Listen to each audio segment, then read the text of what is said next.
Okay, I wanted to put together a little help video for this question.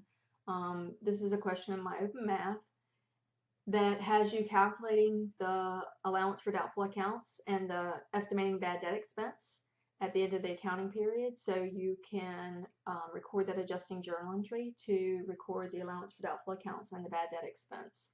And as you can see here, this question has you solving this as a percent of sales. So they're using the percent of sales method because they're estimating that bad debts are 1.25% of credit sales.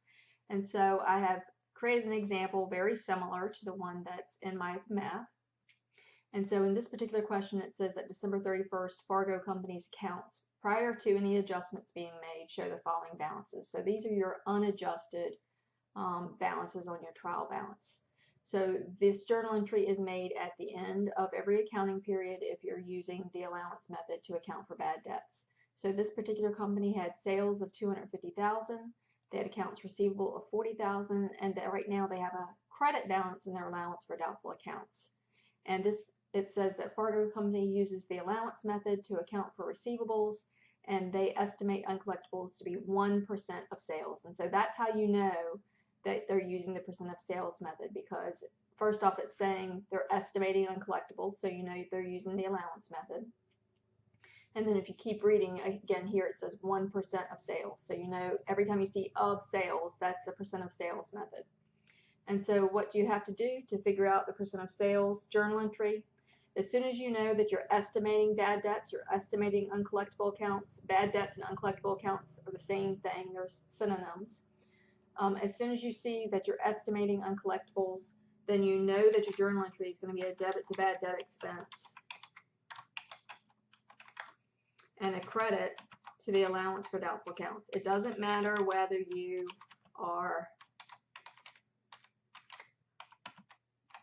sorry, I can't type and speak at the same time, evidently. It doesn't matter whether you're using the percent of sales method to estimate those uncollectible accounts or whether you're using the percent of accounts receivable method to estimate those uncollectible accounts. Your journal entry is always the same. It's just how you come up with the number for the journal entry is going to be different. You're always going to be debiting bad debt expense and crediting the allowance for doubtful accounts if you're estimating, if you're using the allowance method. And so then you just have to figure out your number. If you're using the percent of sales method, then obviously you need the sales, right? So how are we going to figure out the number? It's going to be $250,000 because that's my sales times whatever percentage they give you times 1%. Okay, and I'm going to do that real quick on the calculator. Let me bring that up. So $250,000 times 1%, which if you convert that to a decimal and put that in your calculator, that's 0.01, right? 1% converts to 0.01. And so I need to debit bad debt expense and credit the allowance for doubtful accounts for $2,500. It's as simple as that. The percent of sales method is the easier of the two because all you do is take the sales times the percent that they gave you, 1%, and that is your journal entry amount. Okay? And then the problem also says, okay, now that you figured out the journal entry, this is your adjusting journal entry, what is your balance in these two accounts after this journal entry is made? Okay, so with the allowance for doubtful accounts, I've already posted this, but the allowance for doubtful accounts right before this journal entry was made already had a $750 credit balance. So I need to plug in that beginning balance. Bad debt expense, it didn't give you anything. So if it doesn't give you the beginning numbers, you assume that it's zero. So you could plug in zero there. And remember, expenses normally carry debit balances. So that's why I'm entering it on the left side of the T account, because the left side is always the debits and the right side is always the credits. Right, and then I have to post this journal entry so I can figure out what my new adjusted balances are. My journal entry, I debited bad debt expense. So again, I'm going to come down here and put that in under the debit side, and I'm going to figure out my new balance. Right, it was zero before. I debited at $2,500, and a debit to an expense account is an increase. So my new adjusted balance is $2,500. My allowance for doubtful accounts had a $750 credit balance to begin with, and I credited it $2,500 more. Oh, not 25,000, 2,500. Okay, and allowance for doubtful accounts is a contra asset, and so a credit is going to increase that account. So I could again just add these two together: $750 plus $2,500. My new balance, my allowance for doubtful accounts, is $3,250. Okay, so when you're doing this part of the transaction in My Open Math, make sure you put in those beginning balances. You're not just posting this journal entry. You're putting in whatever your beginning balance was, adding the journal entry amounts to it, and then coming up with your new adjusted balance. Okay, so this last requirement that I have down here isn't part of this particular My Open Math problem, but it's part of one of the other ones. So I'm going to go ahead and go over this now, and you'll be able to tell when you come back to it in a future problem.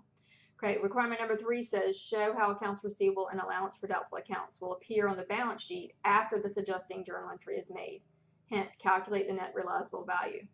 So what's my accounts receivable balance? Did I affect my accounts receivable balance at all with this adjusting journal entry? No, because there's nothing here that says accounts receivable. So my accounts receivable balance is still the same as it was before the journal entry, $40,000. Okay, my allowance for doubtful accounts, to figure out your net realizable value, you want your accounts receivable less the allowance for doubtful accounts. And so my new balance, my allowance for doubtful accounts, is $3,250, right? It was $750 before, credit balance. I credited $2,500 more, so now my new balance is $3,250. So when I subtract $3,250 from $40,000, my new accounts receivable balance is $36,750, right? Because allowance for doubtful accounts is a contra asset, it has to be subtracted from the asset that it's attached to.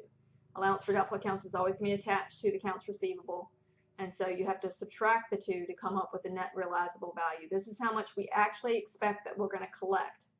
Remember, because we're estimating, allowance for doubtful accounts really represents how much we've estimated we're not going to be able to collect on these accounts receivable that we have. Because when you offer credit to customers, inevitably some of them are not going to pay. Okay, but we don't know exactly which ones yet. We're just estimating based on historical values. And so $36,750 is the amount we actually expect to collect. Okay, so when you're doing this part, make sure you're picking up your new allowance for doubtful accounts balance after the adjustment is made.